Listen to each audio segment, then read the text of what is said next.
Edisonat, përshëndes, cili mendohet të ketë qenë shkaku i zjarrit? Përshëndetje Kassandra, referuar deklaratës zyrtare të cilën e ka dërguar vetëm pak më parë policia e Elbasanit, e cila ka kryer në fakt edhe hetimet paraprake në lidhje me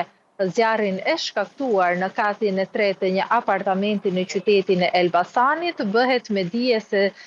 zjarri ka ndodhur për shkak të shpërthimit të një bombule gazi në banesën e një 60 vjeçari, i cili ka qenë në banesën e tij, por fatmirësisht ka shpëtuar pa lëndime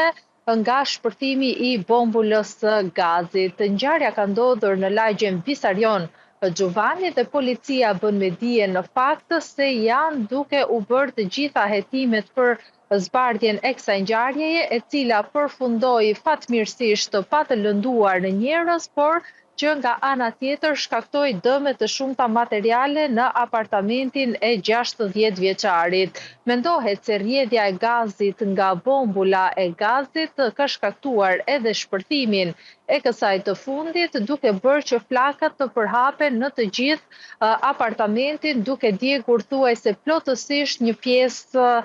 të tij, duke shkaktuar nga ana tjetër dëme të konsiderueshme materiale, por që ndërhyrja në kohë e zjarrfikses së Elbasanit bëri të mundur lokalizimin dhe shmangjen e përhapjes së flakëve në apartamentet e tjera. Padyshim që të trembur kanë qenë thuajse të gjithë banorët e pallatit, të cilët menjëherë sapo kanë dëgjuar për zjarrin, kanë dalë nga shtëpitë e tyre të friksuar dhe kanë pritur për vendosjen e flakëve nën kontroll nga ana e efektivëve të zjarrfikses, të cilët kanë bërë një punë shumë të mirë duke vendosur nën kontroll në pak minuta edhe zjarrin dhe duke mos lejuar përhapjen dhe si pasojë edhe djegjen e apartamenteve të tjera. Pa kujdesia nga ana e 60 vjeçarit, i cili jetonte në këtë banesë, mendohet se ka qenë pikërisht shkaku për shpërthimin e bombulës së gazit, por që do duhet të presim edhe përfundimin e hetimeve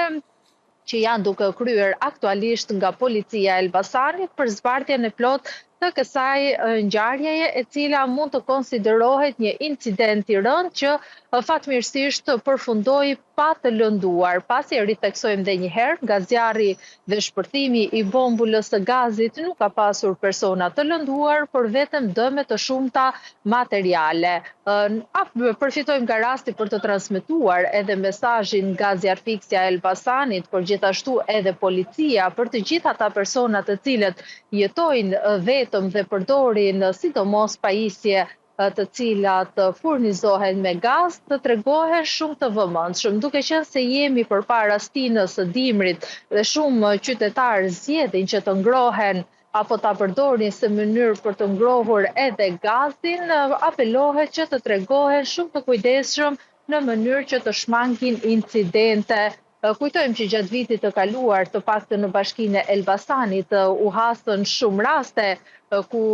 bombulat e gazit apo edhe ngrohëset që përdoren me gaz shpërthyen në flak, duke rrezikuar seriozisht jetët e personave,